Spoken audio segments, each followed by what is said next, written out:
Welcome to Wrestling in 60, presented by Cliff Keen Athletic, a show where we present the best matches from around the country's premier wrestling conference, the Big Ten. We begin with our pick at number 8. Right, here's Roman Bravo Young. He's right on his heels. He's won 45 straight. A lot of talent in this building tonight, Jim. I tell you what, Roman Bravo Young, I tell you what, if he's anything like what is the walk-up music, they're the heavy on the bass right now. Look for him to touch and go and get right after it. You know, his matches, guys have just slowed him down a little bit, and he's just been a star, and particularly in this Iowa-Penn State duel throughout his career. RBY, a good trip last weekend to Michigan, beat Dylan Ragusin 4-2. The Wolverine got the first takedown. Then he pinned Rayvon Foley to improve to 9-0. And like you mentioned, Shane, Brody Teske was in the Penn State room for a while, and you know, before he transferred to UNI, then on to Iowa. But he's a guy that these guys have had to have squared off a number of times, so maybe used to measuring that quickness. And Roman Bravo Young is a highlight reel on a wrestling mat, but last couple of years, when it gets right down to it, he's gotten really gritty. Yeah, we talked about that often here about, you know, when he first came on the scene, I'll just say this again, he's known for the backflip there off the single leg counter from his feet. Did that against the Lehigh match, and everybody was oohing and on. But, you know, the wrestling that he's done in the national finals against Dayton Fix, really good, solid wrestling. Getting the quick angle, the go-behinds right there. Good job by Teske reacting to all that. No score halfway through this first period. Teske originally from Fort Dodge, Iowa. In his 5th year, as you mentioned, started at Penn State, went to UNI, was a Big 12 champion in 2021, two-time national qualifier. You know, look for Teske to come hard with that right collar right there. He didn't really follow it up, but coming, you know, nice job there, working off the 2-on-1. It really doesn't have any confidence to maybe move into a shot right there. The speed of Bravo Young is just amazing here, and how he goes misdirection on guys. Makes you feel like he's going one direction, shooting just to create action.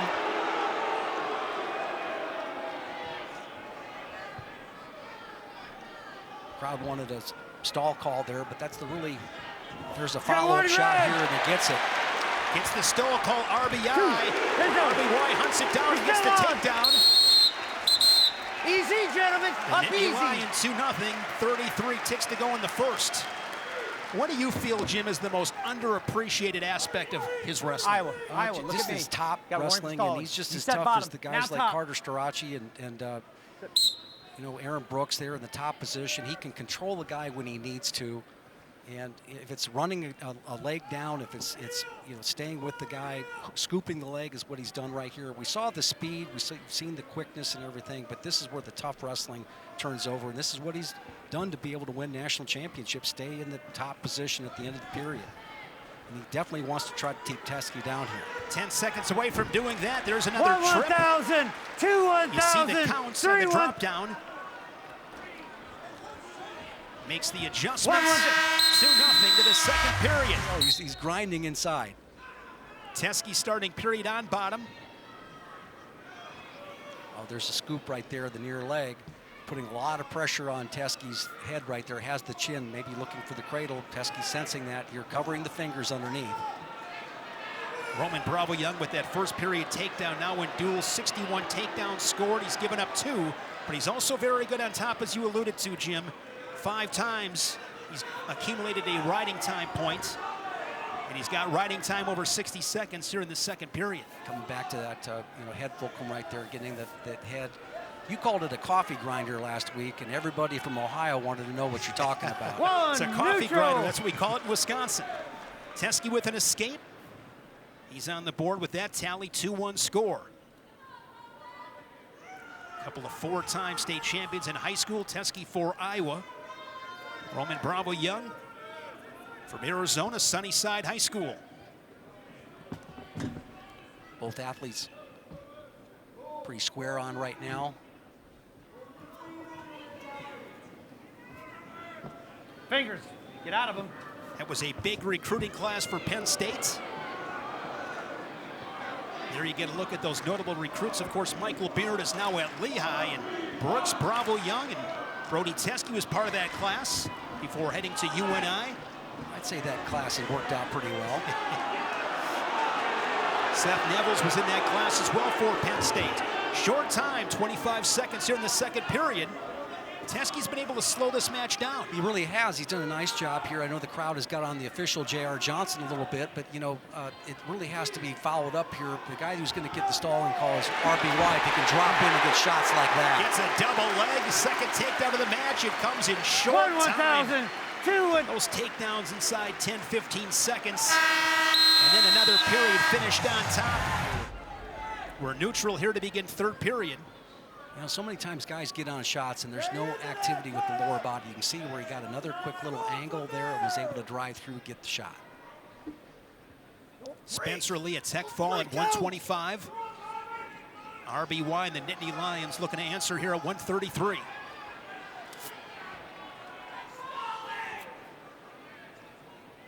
And of course, in a dual meet, Jim, if you're Teske, you want to keep this to a regular decision, but it's going to be tough to stop that. Great job of clearing out of that tie by Teske here and diving back in on that right ankle, all right, of Teske here with the leg band on it right there with the red leg band. Coming back and finishing, that was a thing of beauty. Not only was he quick, and we always admired his quickness here, but the angle he was able to attack from was just fantastic. Now a duck to the other side. Teske's been hit for stalling once. But I see him staying right there in the middle. I know he hasn't been very active, but it's pretty hard to chase this RBY down.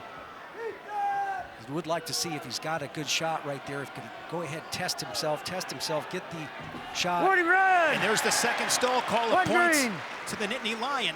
That was earned by Roman Bravo Young right there. Just the aggression, staying in the middle. So now it's 7-2. And now riding time is locked up, so he's up by 6. So they take down and a ride out to get the major decision. He's really stalking hard right now. Teske on a shot. You're right into the quickness of Bravo Young. He's able to go ahead, lock up the cradle. Bravo Young looking for the fall. He's got him tight. And he gets the slap of the Resolites.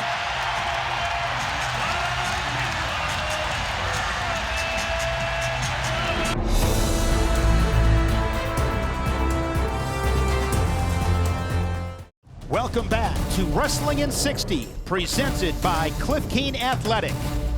Here at number 7. Mentioned that in the opening round.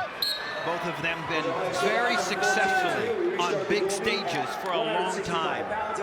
Age group success since a young age. Well, how about Carson Kharchla returning to the lineup last Friday, a 7-2 decision win over Maryland's John Martin Best. He was out of the Buckeye lineup for a month and a half due to injury, but thankfully he is back for Tom Ryan and company. Meantime, for Amine coming off of a 10-4 decision win over Rutgers' Connor O'Neill. Last Friday, he suffered his first dual loss of the season to 16th ranked Alex Facundo. That was a riding time in the tiebreaker. Sean Bourmet, you know that he doesn't like what he's seeing and hoping that Amine. Dad both wrestled for the Wolverines, and two of the best to ever do it. His cousins, Malik and Miles, brother Jordan. It's a family affair. Great legacy for the Amines and the Wolverines. Amine claimed 4th place at the NCAA Championships last season, 2nd at the Big Ten Championships, fell to Iowa's Alex Marinelli in the championship match. Hands out of the face, let's go. He upended Carson Kharchla 3-1 by setting victory in the Big Ten semifinals. What a match that was, and now they rematch here in Ann Arbor. Big Ten Tournament Conference semifinals. Talk about families also. Kharchla, his dad runs a tremendous club near Cleveland. And again, he creates and develops young wrestlers, and they are very successful on the biggest stages worldwide.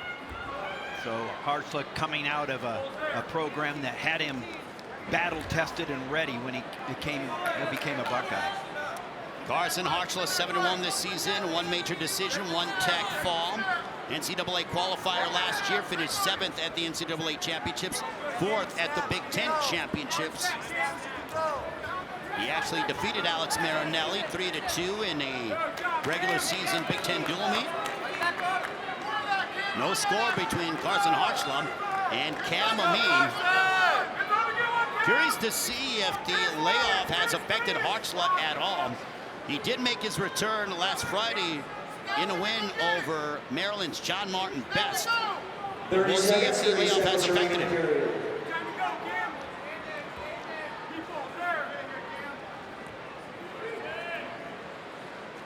Two high-level competitors here at 165.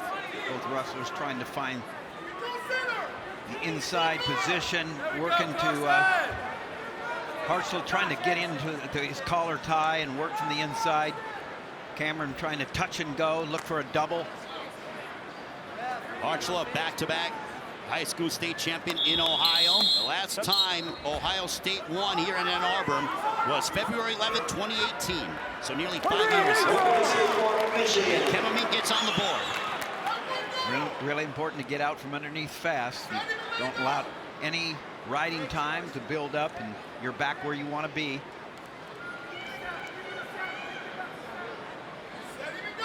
A 1-0 edge for Cam Amine over Carson Kharchla. Michigan needs wins moving forward from here on out if they are to get back into this rivalry matchup. Kharchla does a great job of keeping great position and power, and then he's able to reach in there, in on the single leg. His height comes up now, cuts through, a nice job of the down block and hip action. Good, quick, heavy hips by Amine. That was a nice shot by Kharchla, but Amine was able to stop him. Kharchla wasn't able to keep his momentum going. Terrific job by Cam Amine to keep Carson Kharchla at bay and deny him the takedown. Under a minute left in the second period. And Kharchla is as powerful as they come in that position. That was good defense by the two-time All-American Amine. Really crafty and has good defense. Those guys, no stranger to being involved in close matchups, in high-stakes close matchups. I mentioned their 3-1 win for Cam Amine over Carson Kharchla in the Big Ten semifinals last year in Lincoln, Nebraska. Michigan won the Big Ten championship, team championship. Now over a takedown is Cam Amine here. This would be huge if Amine could get that at the end of the period to match the quick escape Amine was able to get in the second period. Amine really tough on top. Amine is a hammer on top, but he's got a lot of power underneath him in Kharchla. Kharchla looking to get back to his vertical base here. A roll through. Yeah, nice job by Kharchla, and Amine was not able to follow him. Kharchla gets on the board. We are even at 1 apiece. 90 seconds left. This score is deceiving. 14-3. You're probably thinking Ohio State is dominating. Well, technically, yes. However, these matches, most of them have been razor close. Just like this match right here. We've seen a lot of 1-to-1s in the third period. Who is going to make that offensive move to change the result and put the match in their favor for not only themselves individually, but for their team? Under a minute left in the third period. Both men ranked in the top 10 at 165. You're watching some of the cream of the crop. Come on, guys, keep it clean, keep it clean. In the Big Ten and collectively in the country. Amine tapping the head, a little fake. He's looking for that opening so he can shoot that double that he likes to do. He likes to work from space, tap the head, do some fakes, but Kharchla does a great job of keeping position himself, and he's the one that's been in on a couple of shots, except for Amine there at the end of the second period. There's another little shot there. Amine able to beat him with a head-hands defense. Amine's very quick and sneaky as well. He can spring into his offense quickly, as he just did right there. Well, was not able to get through to the legs on his double leg. Kharchla ready for him. It looks like they're going to go into the sudden victory. So another match that is headed towards sudden victory between Ohio State and Michigan. They talked about keeping it clean right there, and he might get called, so he's got to watch it there from a standpoint of the slap. The third sudden victory match of the evening here in Ann Arbor. So they have come down to who makes that big offensive moment. Kharchla go for a takedown. Yeah, nice job of getting in. He reached in there and was almost able to secure the leg, but nice job of defense by Amine. Amine holds him off. Now some hand fighting between the two. Feet have slowed down a bit, trying to find that angle. Amine is trying to get his hips to the outside. Nice job of squaring off by Kharchla. They both have denied each other's shots in this sudden victory. And now Amine looking to drive through. They're both on their feet. What a battle between number 9, Carson Kharchla, and number 6, Amine. Kharchla in as tight as he's been right now. Can he drive through, get the head to the outside? Can he cut off?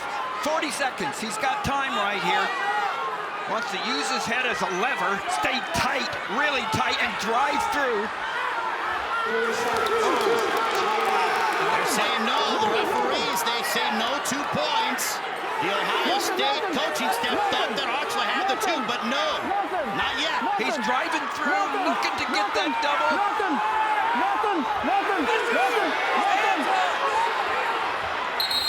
And they go out of bounds. Tom Ryan pleading his case. But the officials, they're going to talk it over. I think Amine, he flinched. Something happened, whether it's his hip or his knee. They're going to go back to the center, it would appear. And they do not give the 2 points to Carson Kharchla.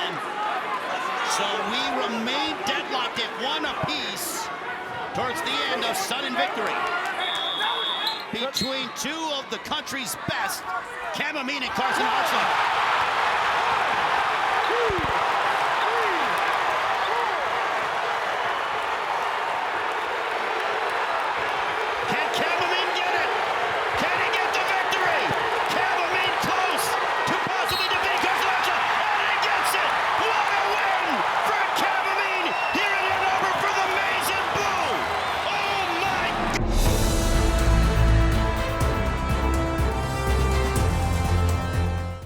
We continue our countdown of the weekend's best matches. Here at number 6.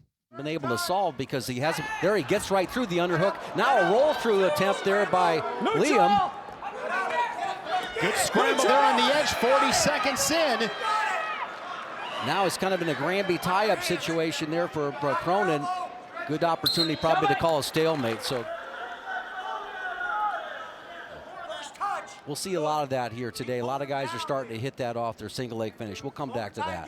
McKee 7-0, 4 bonus point victories. Also had a win at the NWCA All-Star Classic. Wow. Pinned Kyson Tarakini. Good counterattack there from the Gopher, shelving a single leg. Shane, what I see are great adjustments here by Pat McKee. All right. Knowing that Cronin was going to come to that underhook, there was a lot of anticipation there. It did that little whip move that you see a lot with guys that come with that underhook. Quickly to his feet, Cronin, looking for something big. Nice mat return and roll from Cronin. And he gets the escape. That's a good situation for McKee right there.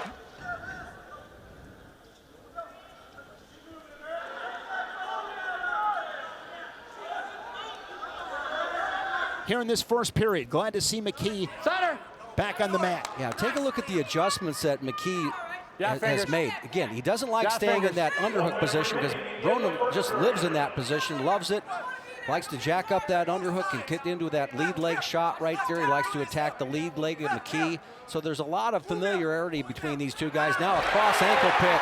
Look at that, elevating through. We've seen both athletes with great defense from the feet. Yeah, just stayed a little bit high. A lot of times you want to slide down, but those are just such great reactions there by McKee. Both men really into this match. Now McKee with the single leg, looking for his second takedown of the period. He's got a half minute to work with. Yeah, and notice that he's on the inside part of the leg here. That's a little bit different, more difficult for Cronin to roll through. To try to position at the edge of the mat. And this is a comment, Jim, that you always reference is wrestle here like you are center of the mat. Yeah, and that's what's happening right here with that shin wizard. But for Cronin, you can't try to pull away too far because you're going to make it easier for McKee to score from Minnesota. Final seconds here in this first period. Single leg for McKee. And the good defense continues. And what's been impressive about Cronin was that first escape. Now he gets to his feet. Remember last match, Shane, here with Patrick McKee. He did not make weight. So big 125-pounder. Now as the longer this match goes. Here's Cronin with a single leg. Back trip, and he's got his first lead. So you got a combination of things in play here. You got a guy who hasn't made weight in a while. You got the concussion protocol they just went through. And now the takedown here. Grab the lead.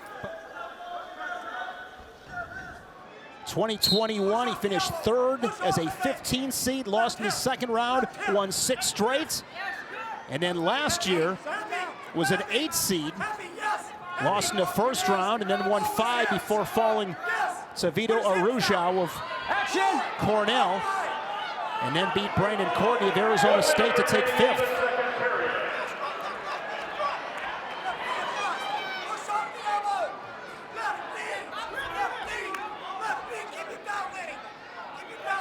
And with those performances at the NCAA Championships, Patrick McKee is our State Farm State of Success as the Gopher escapes. Yeah, one thing about Patrick McKee is that we've learned over the years with him is he gives up this takedown. Nothing that happens in the regular season seems to faze him. He's always been ready at tournament time, but he finds himself down pretty big now in this situation here. 6-3 with 22 seconds left in the first period. And this is big, final 20 seconds. Can Cronin finish the period on top as he takes riding time near a minute? We got on him a little bit about breaking his consecutive sweater vest streak, and he brought it back, trying to start a new streak.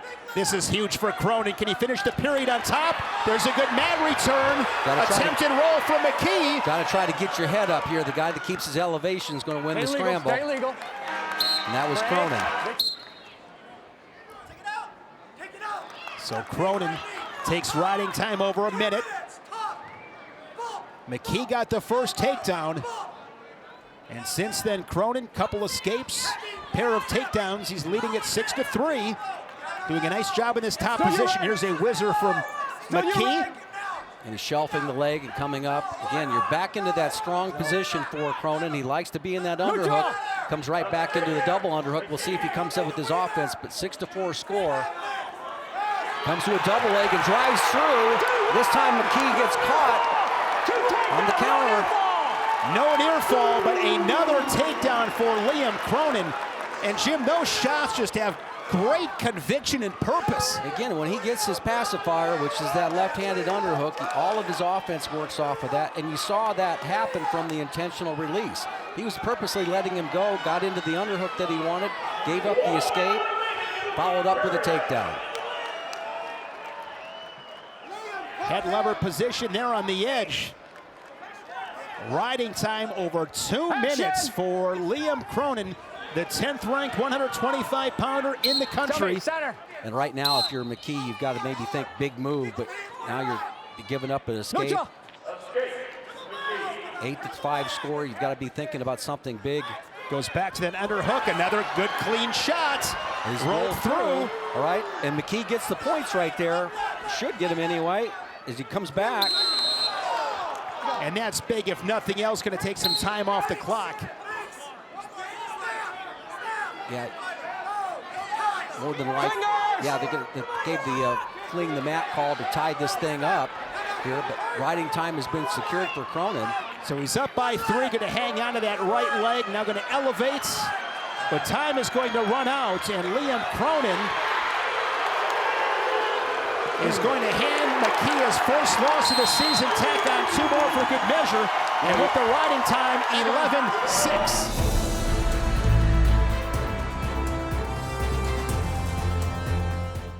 And now we'll look at number 5 as we continue the countdown. All right, next up for the 141-pound weight class, it's Danny Pucino taking on Parker Filius. You know, Danny's kind of the man of the hour. Didn't he get that big Penn against Wisconsin? Yeah, won the duel for Illinois, hypothetically. Just, yeah, went out there and got the pin. It was huge for team points. Yeah. Picking up 6 points. No, they always say, like in basketball, you know, it's nice to get a layup, but getting that three-point shot, that's what gets the crowd energized. You know, that's the momentum. I mean, seeing one of your teammates get a pen, and then you only win by 1, I mean, that is huge. Yeah. Now, let's see if he continue this momentum into this match. Definitely against a ranked opponent, you're going to have to use that momentum. Yeah, he's taking on Parker Filius this match. Veteran in Purdue's lineup. He's been in college for what seems like a decade. And I think, is he a 6th-year senior? He's a graduate student, 86 career wins. Every year he's getting better in the rankings. I mean, he's been around for a long, long time. Yeah, I remember he was starting for them my true freshman year, so that was 4 years ago. And I know he's not my age, so this is at least his 5th, probably his 6th year. And he's been a staple in Purdue's lineup for a long time, having a lot of success. He's ranked very high. He's got a lot of very good wins under his belt.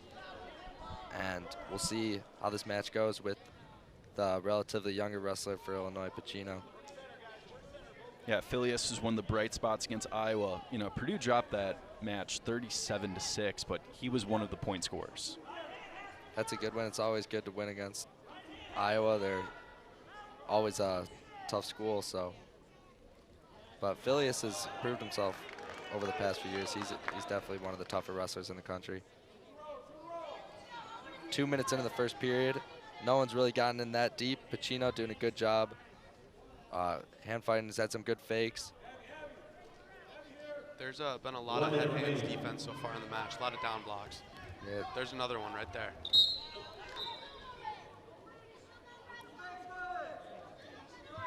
Pucino trying to work from this collar and wrist. Another good fake and snap. 45 seconds. Another opportunity for both guys to get a late takedown in a ride. 2-0 to end the first is always huge. Let's see if someone's going to score here. As Filius takes a single leg. Pucino whizzers. That time he got in on the leg, but Pucino gave some heavy hips and gave a good sprawl. Do you think he anticipated that move? You know, sometimes. I don't really know, to be honest. Nice misdirection shot there from Filius. He's in deep on a single. 10 seconds left. Good defense from Pucino. And Pucino looked to go drag there off that single. But great job by both guys keeping wrestling. It looks like we're going to end the first period 0-0. We got a stalemate after first period. There was a lot of action, just no scoring. So that was a good first period for both guys. Illinois defers. Purdue chooses. Who do you think has the upper hand? Like, you're watching the two guys. Who do you think performed better? Do you think it's pretty much a tie? Both guys had some good offense. I think both guys were doing a good job at getting to their offense. It wasn't like we saw one guy. Oh, good suckback attempt there from Pucino. He could get it. Oh, he got him on his back. He's trying to get the pin. Near fall. Oh, he's close. He could get this here. Pucino's close. Oh, that's tight. He's going to get this. Trying to get back-to-back pins after pinning Wisconsin last week. Can he get it? This would be huge for Pucino. Really close. Illinois smelling that 10-3 team lead. Minute 30 left. There it is. There's the pin for Pucino. Danny Pucino pins Parker Filius. Quick work in that second period. He took advantage right off the bat and he pinned him. Wow. Huge for Pucino to keep his momentum rolling, and huge for the team here. Back-to-back. And there's the flex for the crowd too. Pucino's rolling.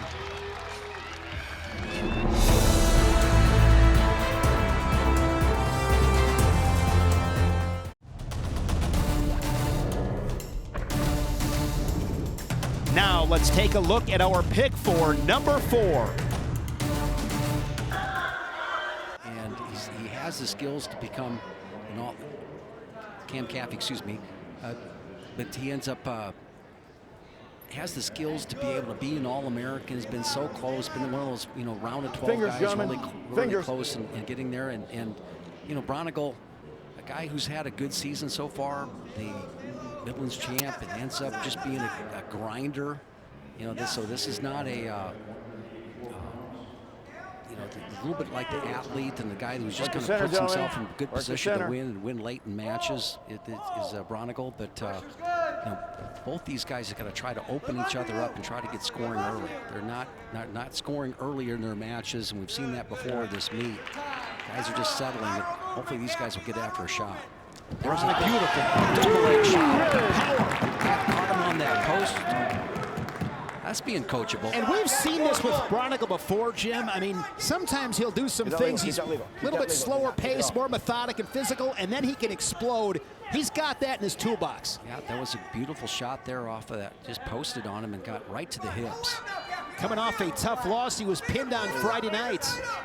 You don't see against that. Silas Allward of Nebraska. You don't see that very often against Caffey. Neutral. Caffey want to make sure you circle back in.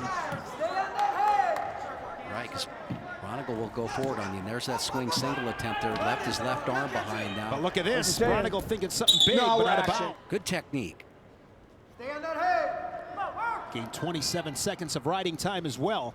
Braunagel was a 2020 NWCA Honorable Mention All-American, then down at 184. This is the fourth meeting between these two.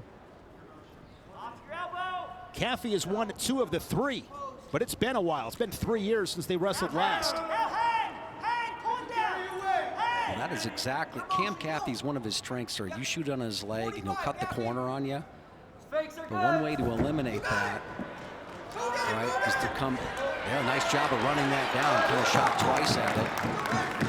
But one way of eliminating that is to go ahead and attack both legs and attack. Fingers, guys, you can't cut the corner on a double leg. 30 ticks in the first. 1 point match. Braunagel underhook on the left side.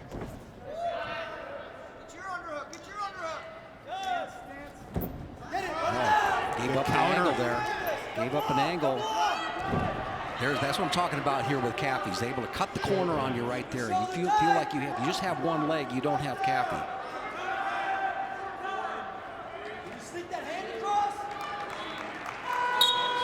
A lot of talent.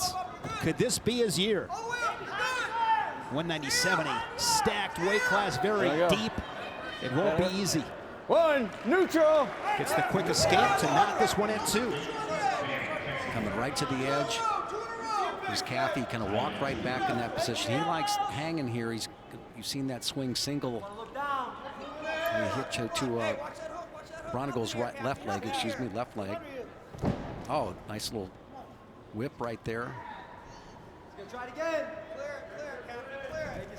Braunagel, you know, these guys scout each other. They know Braunagel didn't try to push him off the mat right there. He just didn't take the cheese that was in the trap. Hands, guys, get out.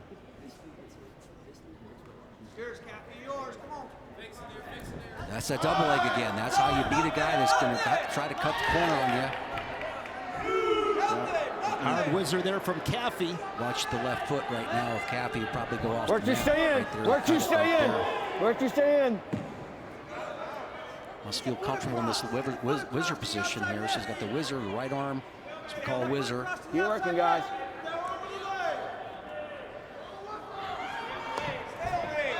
Nah. But you got to have more edge to work with. Half shot there from Caffey. Braunagel will have choice in the third. Here, the Illinois corner telling Braunagel, stay in your stance, stay in your stance. They've sensed that Caffey's going to come with something here, but right here, you get to the edge. Caffey's comfortable in this position, and you look for to attack out of there.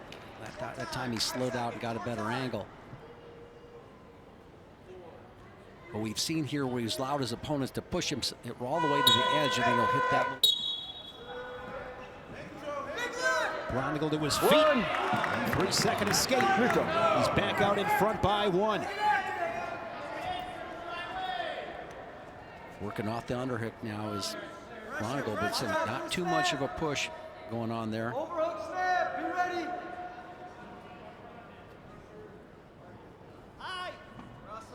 First period takedown by Braunagel, the difference. Fingers, get out of it. Willie Miklas was tough. And wrestled it. There's the shot. Good shot to Caffey, but the other side. Got his head stuck a little bit. That's kind of not his preferred play, but he's able to go ahead and dump out of that, jump out of it there, get his head back up, and maybe create a better angle. Another shot there by Caffey, straight on. No setup. Braunagel's got that underhook on the right side. Pressure on the head. See, now he's not pushing. He's not stalking him at this point in time. Looking to hold that lead. Comes right hard. Back to that underhook. Underhook, but not pushing into it, Shane. He's not really giving him that feel that he wants. So this is a situation where Caffey's got to go out there and earn a shot. He's giving up that underhook. Get out on. Nice shot from Braunagel. Single leg, looking to put a finish on this match. Well, Caffey has some great balance. Yeah, this is where he is super tough to score on. Great flexibility, balance, as you mentioned. No. Right Look there. at that! And through the left-handed headlock, comes back into a single leg shot there. This is a good scoring position for Caffey. He catches it. Cameron Caffey looking for the takedown, and he's got the two! Braunagel comes right back with an escape. And another takedown here by Caffey. You will not find a crazier 10 seconds of wrestling than we just witnessed. 6'4", Cameron Caffey. There you go. Wrestling in 60 is brought to you by Defense Soap. Defend what you have built. Now let's take a look at our pick for number 3.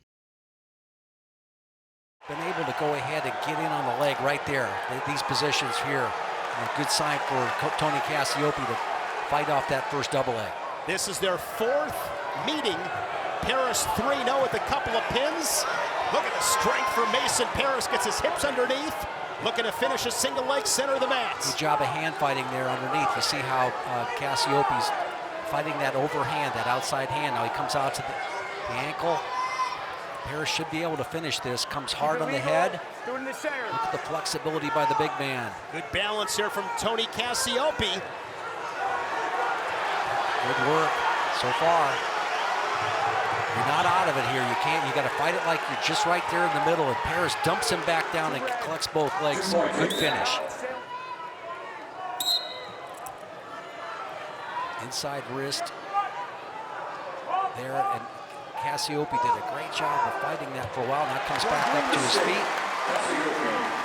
And in this match, those are big. Yeah, that's important here. But Cassioppi's just really got to look for his offense right now. He lowers his level.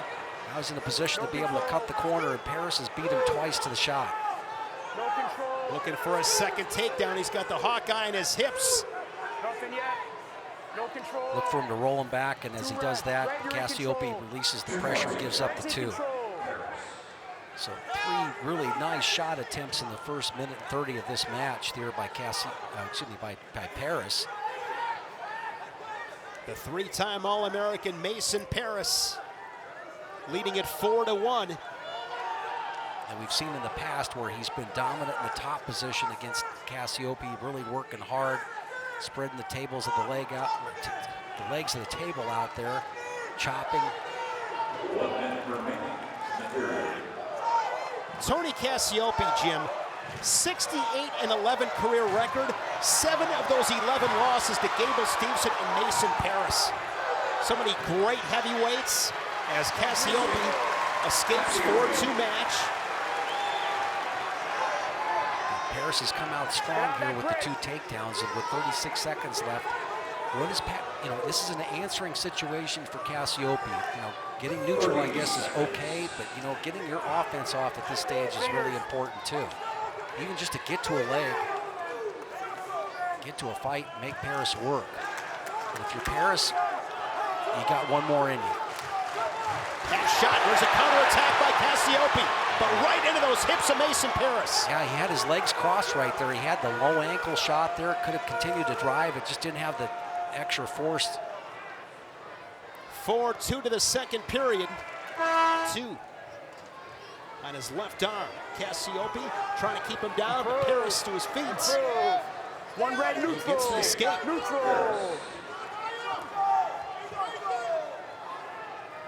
Right Another there. attack. Straight on double leg right there. This is an advantage situation for Cassioppi. Can he take advantage of it at all? Parris coming straight back up. Fingers. I just like the way how Parris stays on the attack. Right there, just a habit. You know, just got to be drilling that hard. A big man who's willing to go ahead and shoot. He gets a little tired. Right there, little head fakes, little jab step. He's healthy this season. Another half shot. There's another counter there from Cassioppi.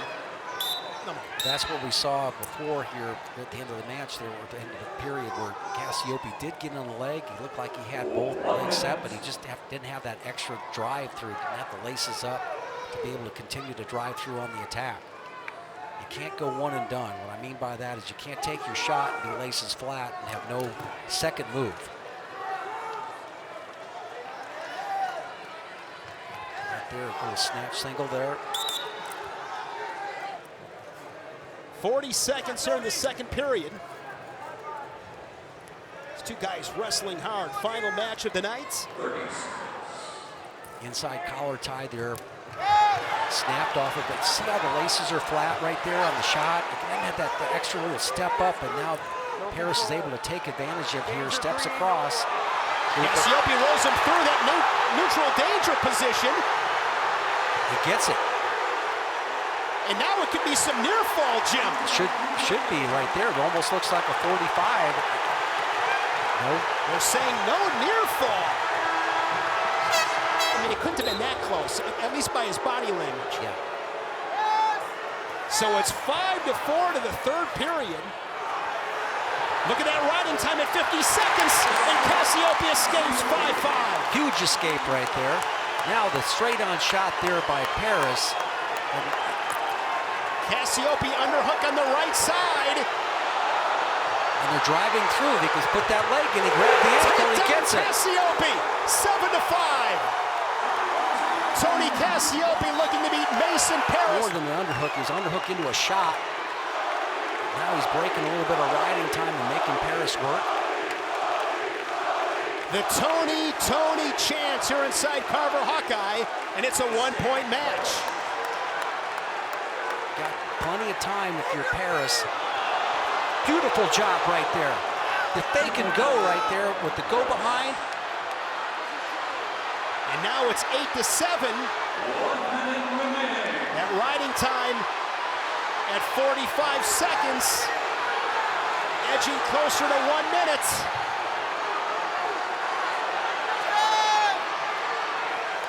And Parris is going to push riding time over a minute. Still 40 seconds. Parris, good heavy weight there. Pretty much a parallel ride. The crowd behind Tony Cassioppi, but time is running out.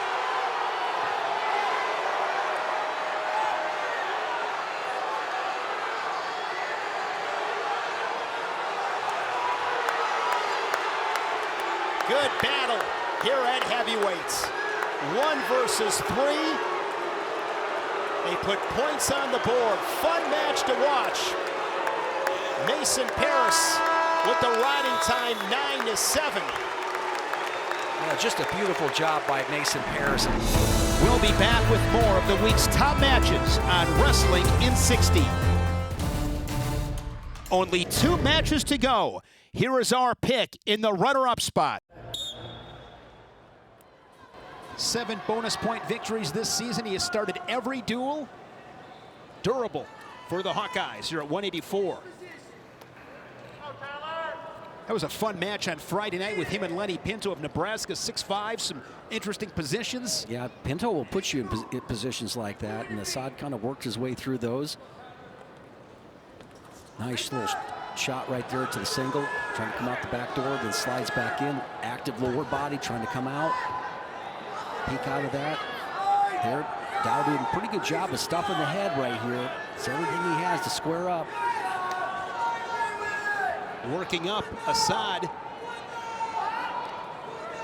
Not a tremendous grip right there by Assad, and he just didn't really lock his hands. Now Dow going double. And this is where he likes to be. Yeah, let's see what he does with it. A lot of Greco experience and success from Tyler Dow. This is exactly where he wants to be. Yeah. Looking Inside for something trip. big, inside trip from Dow. And he's able to double over. put him on his back. Tyler Dow looking for a stick at 184. Watch what he does with that right leg right there, because he laced it up with this situation. He's got him tight.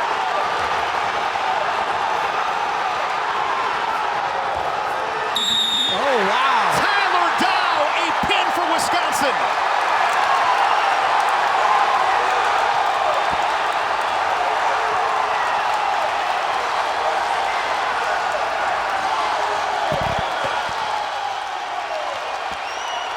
He picked up his first Big Ten dual meet victory of the season on Friday, and I think it's safe to say he topped it today, Jim. Look at the coaches there, carried him off the mat. And by the way, it's 15-15.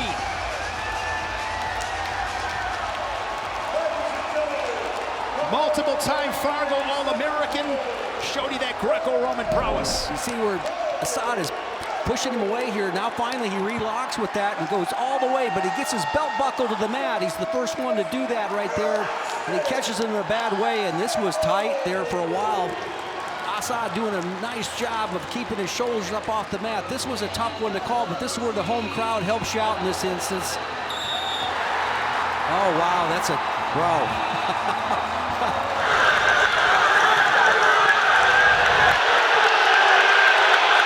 Over the last hour, we've been counting down the weekend's most competitive Big Ten matches. Now, at the top of the countdown, here is our pick at number 1. Style champion, so he's pretty slick. He's got some stuff in his toolbox. Yes, he really does. And, you know, the guy who spent some time up at 133 with some really good quality wins. And now he shucks by there, gets Spencer Lee taken down.